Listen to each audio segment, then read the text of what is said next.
हमरो मिजाजी देवरवा जहाज जमुना में चलावे। हमरो मिजाजी देवरवा जहाज जमुना में चलावे।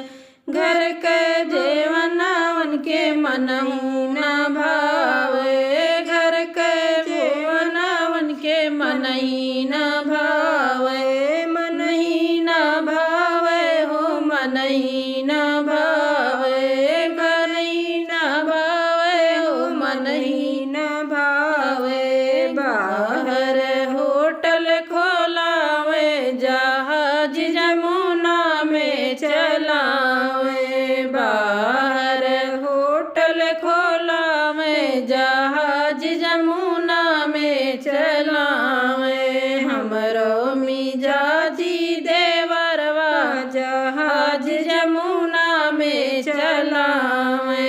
हमरो मिजाजी देवरवा जहाज जमुना में चलावे।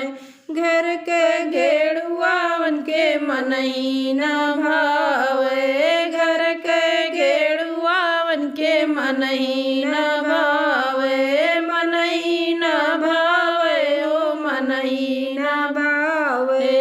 मनही न भावे ओ मनही न भावे। बाहर कुइया खोदावे जहाज जमुना में चलावे। बाहर कुइया खनावे जहाज जमुना में चलावे। हमरो मिजाजी देवरवा जहाज जमुना में चलावे। हमरो मिजाजी देवरवा जहाज जमुना में चलावे।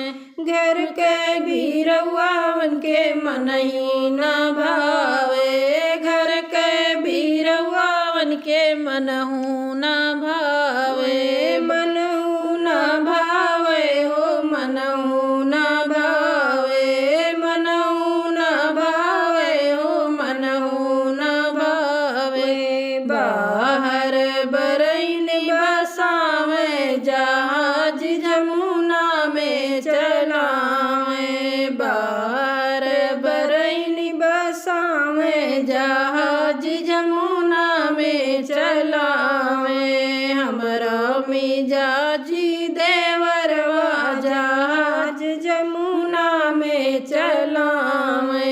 हमरो मिजाजी देवरवा जहाज जमुना में चलावे। घर कैसे जियावन के मनहु न भावे। घर कैसे जियावन के मनहु न भावे। नदी से नैना लड़ावे जहाज जमुना में चलावे। नदी से नैना लड़ावे जहाज जमुना में चलावे। हमरो मिजाजी देवरवा जहाज जमुना में चला